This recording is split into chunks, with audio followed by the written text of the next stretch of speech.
നമസ്കാരം. ഭാരത് ലൈവിലേക്ക് സ്വാഗതം.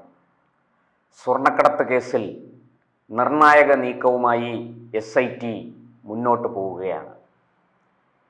ഡിണ്ടിഗൽ സ്വദേശി ഡി മണി, വിരുദുനഗർ സ്വദേശി ശ്രീകൃഷ്ണൻ, അതുപോലെ മണിയുടെ സുഹൃത്ത് ബാലമുരുകൻ തുടങ്ങിയവരെ ചുറ്റിപ്പറ്റി വലിയ ദുരൂഹതകളുണ്ട് എന്ന് SITക്ക് വ്യക്തമായി.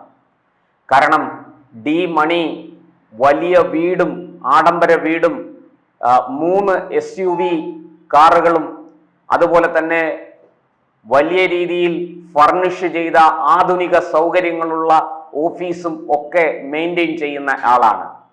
പക്ഷേ ഇതൊന്നും ഡി മണിയുടെ പേരിലല്ല, ഇത് മറ്റു പലരുടെയും പേരുകളിലാണ്.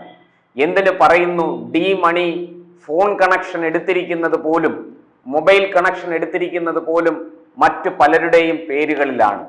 ഇത് തന്നെ ഈ സംഭവത്തിൽ ഡി മണിയുടെ പങ്ക് വളരെ ദുരൂഹത ഉളവാക്കുന്നതാണെന്ന് വ്യക്തമാണ്. SITയുടെ ചോദ്യങ്ങൾക്ക് എങ്ങും തൊടാത്ത മറുപടി നൽകി മണി ഒഴിഞ്ഞു മാറുകയാണ്. മണിയോട് തിരുവനന്തപുരത്ത് ഹാജരാകാൻ നിർദ്ദേശിച്ചിരിക്കുകയാണ്. മണി മാത്രമല്ല, ഈ ഡി മണി, അതുപോലെ വിരുദുനഗർ സ്വദേശി ശ്രീകൃഷ്ണൻ, മണിയുടെ സുഹൃത്ത് ബാലമുരുകൻ എന്നിവരോടെല്ലാം ഹാജരാകാൻ നിർദ്ദേശിച്ചിട്ടുണ്ട്. ഇവരെ ഇനി ഇപ്പോൾ റിമാൻഡിൽ കഴിയുന്ന ഉണ്ണികൃഷ്ണൻ പോറ്റിയുമായി ചേർത്തും അല്ലാതെയും ചോദ്യം ചെയ്യേണ്ടതുണ്ട്, ഇവരുടെ മൊഴിയെടുക്കേണ്ടതുണ്ട്.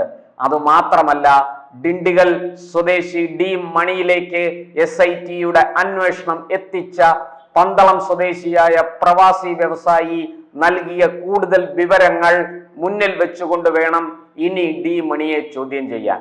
അങ്ങനെ വരുമ്പോൾ ഈ പ്രവാസി വ്യവസായിക്ക് പുതുതായിട്ട് പറഞ്ഞ കാര്യങ്ങൾക്ക് തെളിവുകൾ ഹാജരാക്കേണ്ടി വരും. ഏറ്റവും പ്രധാനപ്പെട്ട ഒരു കാര്യം എന്ന് പറയുന്നത്, ഈ ഡി മണിയെ പ്രവാസി വ്യവസായിയുമായി ബന്ധിപ്പിച്ച ഒരു ഉന്നത രാഷ്ട്രീയ നേതാവുണ്ട്. ഈ ഉന്നത രാഷ്ട്രീയ നേതാവിനെ കുറിച്ചുള്ള വിവരങ്ങൾ ഈ പന്തളം സ്വദേശിയായ പ്രവാസി വ്യവസായി ഇതുവരെ പുറത്തുവിട്ടിട്ടില്ല. അതാരെന്നറിയാനും സാക്ഷര കേരളം ആകാംക്ഷയോടെ കാത്തിരിക്കുന്നു. SITക്കും അതാരെന്നറിയില്ല. എന്തായാലും ജനുവരി 15 കോടതിയിൽ റിപ്പോർട്ട് കൊടുക്കുന്നതിന് മുമ്പ് തന്നെ കല്ലും നെല്ലും തിരിക്കേണ്ട ഉത്തരവാദിത്വം SITക്കുണ്ട്. അതിനാൽ തന്നെ SIT വളരെ ആലോചിച്ച് സൂക്ഷ്മമായി ജാഗ്രതയോടെ മുന്നോട്ട് പോവുകയാണ്. തുടരെ അറസ്റ്റുകൾ ഉണ്ടാകും എന്ന് വ്യക്തമാണ്. ഇപ്പോൾ കിട്ടുന്ന വിവരമനുസരിച്ച് ഈ ഡിണ്ടിഗൽ സ്വദേശി മണിക്ക് AIADMK എന്ന രാഷ്ട്രീയ പാർട്ടിയിലെ ചില ഉന്നതരുമായിട്ട് വളരെ അടുത്ത് ബന്ധമുണ്ട് എന്നാണ് മനസ്സിലാക്കുന്നത്. മാത്രമല്ല, ഡി മണിയെ ചോദ്യം ചെയ്യാൻ SIT അവിടെ എത്തിയപ്പോൾ ഡിണ്ടിഗൽ പോലീസ് വേണ്ട സുരക്ഷയോ സൗകര്യങ്ങളോ ഏർപ്പെടുത്തിയില്ല. ഡി മണിയെ സംബന്ധിച്ച ദുരൂഹത വ്യക്തമാക്കിക്കൊണ്ട് SIT സർക്കാരിന് കാര്യങ്ങൾ എഴുതി നൽകിയിട്ടുണ്ട് എന്നാണ് അറിയുന്നത്. എന്നാൽ കേരള സർക്കാർ തമിഴ്നാട് സർക്കാരുമായിട്ട് ഈ വിഷയത്തിൽ ആശയവിനിമയം നടത്തുകയോ ഈ ഡിണ്ടിഗൽ സ്വദേശി ഡി മണിയെ കൃത്യമായിട്ട് കേരളത്തിൽ എത്തിക്കാൻ തമിഴ്നാട് പോലീസിന് നിർദ്ദേശം നൽകണമെന്ന് ആവശ്യപ്പെടുകയോ ചെയ്തിട്ടില്ല. ഇതും വളരെ ദുരൂഹത ഉണർത്തുന്നു. എന്തുകൊണ്ട് കേരള സർക്കാർ വിഷയത്തിൽ അലംഭാവം കാണിക്കുന്നു എന്ന ചോദ്യമാണ് ഇപ്പോൾ ഉയരുന്നത്. അതുപോലെ തന്നെ ഈ ശബരിമലയിലെ സ്വർണം ഉപയോഗിച്ച് ബെല്ലാരിയിലെ റോതം ജുവലറി ഉടമ ഗോവർദ്ധനും സ്മാർട്ട് ക്രിയേഷൻസിന്റെ ഉടമ പങ്കജ് ഭണ്ഡാരിയും ചേർന്ന് മറ്റേതെങ്കിലും തരത്തിൽ ആഭരണങ്ങളോ വിഗ്രഹങ്ങളോ നിർമ്മിച്ച് വിറ്റിട്ടുണ്ടോ എന്നും SIT സംശയിക്കുന്നുണ്ട്. അതിനെക്കുറിച്ചും കൂടുതലായി അന്വേഷിക്കേണ്ടതുണ്ട്. അതിലേക്ക് വെളിച്ചം വീശുന്ന ചില കാര്യങ്ങൾ, ചില സൂചനകൾ ലഭിച്ചിട്ടുണ്ടെന്നാണ് അറിയുന്നത്. അതുപോലെ തന്നെ ഈ SITയുമായി ബന്ധപ്പെട്ട് ഇപ്പോൾ കഴിഞ്ഞ ദിവസം A Padmakumar Devaswom board president ആയിരുന്ന കാലത്ത് ഭരണസമിതി അംഗമായിരുന്ന N വിജയകുമാറിനെ അറസ്റ്റ് ചെയ്തു SIT. ഈ വിജയകുമാർ ഇപ്പോൾ റിമാൻഡിലാണ്. വിജയകുമാറിനെയും ഈ പങ്കജ് ഭണ്ഡാരിയെയും അതുപോലെ ഗോവർദ്ധനെയും ഒക്കെ കസ്റ്റഡിയിൽ വാങ്ങി ചോദ്യം ചെയ്യേണ്ടതുണ്ട്. അവരെ കസ്റ്റഡിയിൽ കിട്ടുന്നതിന് വേണ്ടിയുള്ള അപേക്ഷ കോടതിയിൽ സമർപ്പിച്ചിരിക്കുകയാണ് SIT എന്നാണ് അറിയാൻ കഴിഞ്ഞത്. എന്തായാലും ഈ സ്വർണ ഉരുപ്പടികളുടെ മൂല്യം, അത് പൗരാണിക മൂല്യം, വിശ്വാസ മൂല്യം തുടങ്ങിയ കാര്യങ്ങൾ കൂടി അതിനകത്ത് വരുന്നുണ്ട്.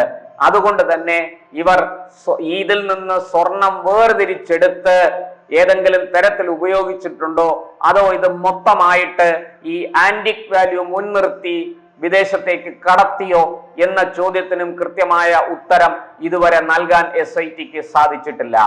ഹൈക്കോടതി ഒരു ജാമ്യ ഹർജി പരിഗണിച്ചപ്പോൾ ചൂണ്ടിക്കാണിച്ച കാര്യങ്ങളും SITയുടെ അലംഭാവവും ഉദാസീനതയും ചോദ്യം ചെയ്ത് കോടതി മുന്നോട്ട് വെച്ച നിർദ്ദേശങ്ങളുമൊക്കെ അടിസ്ഥാനപ്പെടുത്തിയാണ് ഇപ്പോൾ മുൻ ഭരണസമിതി അംഗം വിജയകുമാറിനെ അറസ്റ്റ് ചെയ്തത്. അത് മുഖം രക്ഷിക്കാൻ വേണ്ടിയുള്ള ഒരു നടപടിയാണെന്ന് എല്ലാവർക്കും അറിയാം. KP ശങ്കരദാസ് എന്ന മറ്റൊരു ഭരണസമിതി അംഗം ഇപ്പോൾ പുറത്തുണ്ട്. അദ്ദേഹത്തെ ഇതുവരെ അറസ്റ്റ് ചെയ്തിട്ടില്ല. കാരണം ചോദിക്കുമ്പോൾ ആരോഗ്യപരമായ പ്രശ്നങ്ങൾ നിമിത്തം KP ശങ്കരദാസ് ആശുപത്രിയിലാണ് എന്ന മറുപടിയാണ് ലഭിക്കുന്നത്. മാത്രമല്ല KP ശങ്കരദാസ് സുപ്രീം കോടതിയെ സമീപിച്ചിട്ടുണ്ട്. തനിക്കെതിരെ ഹൈക്കോടതി നടത്തിയ പരാമർശങ്ങൾ നീക്കം ചെയ്യണം എന്നാവശ്യപ്പെട്ടാണ് അദ്ദേഹം സുപ്രീം കോടതിയെ സമീപിച്ചിരിക്കുന്നത്. അപ്പോൾ സുപ്രീം കോടതിയിൽ നിന്ന് അനുകൂലമായ ഒരു വിധി ഉണ്ടാകുമോ എന്ന് കാത്തിരിക്കുകയാണ് SIT എന്ന് തോന്നിപ്പിക്കുന്ന നടപടികളാണ് ഇപ്പോൾ പുരോഗമിക്കുന്നത്. ഇത് ഒരു സ്വതന്ത്രമായ ഹൈക്കോടതിയുടെ നിരീക്ഷണത്തിൽ പുരോഗമിക്കുന്ന അന്വേഷണത്തിന് വലിയ രീതിയിൽ തടസ്സങ്ങളും ബുദ്ധിമുട്ടുകളും സൃഷ്ടിക്കുമെന്ന് വ്യക്തമാണ്. ഇവിടെ SIT കുറെ കൂടെ ഉത്തരവാദിത്വം കാണിക്കേണ്ടതാണ് എന്ന് വ്യക്തമാണ്. അതേസമയം ഈ പന്തളത്തെ പ്രവാസി വ്യവസായി നൽകിയ മൊഴി അനുസരിച്ച് 1000 കോടി രൂപയുടെ ഇടപാടാണ് ഈ നടന്നിരിക്കുന്നത് എന്ന് അദ്ദേഹത്തിന്റെ വാക്കുകളിൽ നിന്ന് വ്യക്തമാണ്.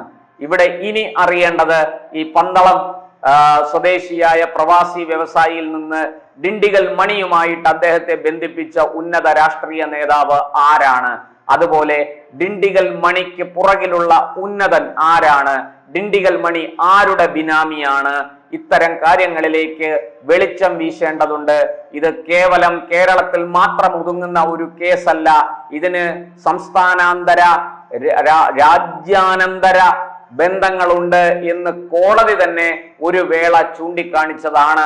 അതുകൊണ്ട് സംസ്ഥാനാന്തര ബന്ധം വളരെ വ്യക്തമാണ്. അതുകൊണ്ടാണല്ലോ കർണാടക സ്വദേശിയും തമിഴ്നാട് സ്വദേശിയും ഒക്കെ അറസ്റ്റിലായത്.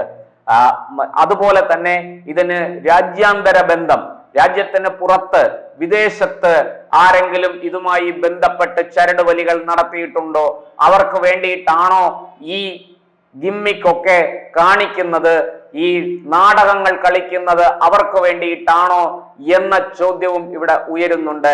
എന്തായാലും SIT വളരെ ശക്തമായി മുന്നോട്ട് പോകണം എന്ന് തന്നെയാണ് ഭക്തരും തീർത്ഥാടകരും ഒക്കെ ആഗ്രഹിക്കുന്നത്. ഇതിന് പിന്നിൽ പ്രവർത്തിച്ച മുഴുവൻ കള്ളന്മാരെയും കൊള്ളക്കാരെയും ഒന്നൊഴിയാതെ നിയമത്തിന്റെ മുന്നിലെത്തിച്ച് കൃത്യമായ ശിക്ഷ വാങ്ങിക്കൊടുക്കേണ്ടത് തന്നെയാണ്.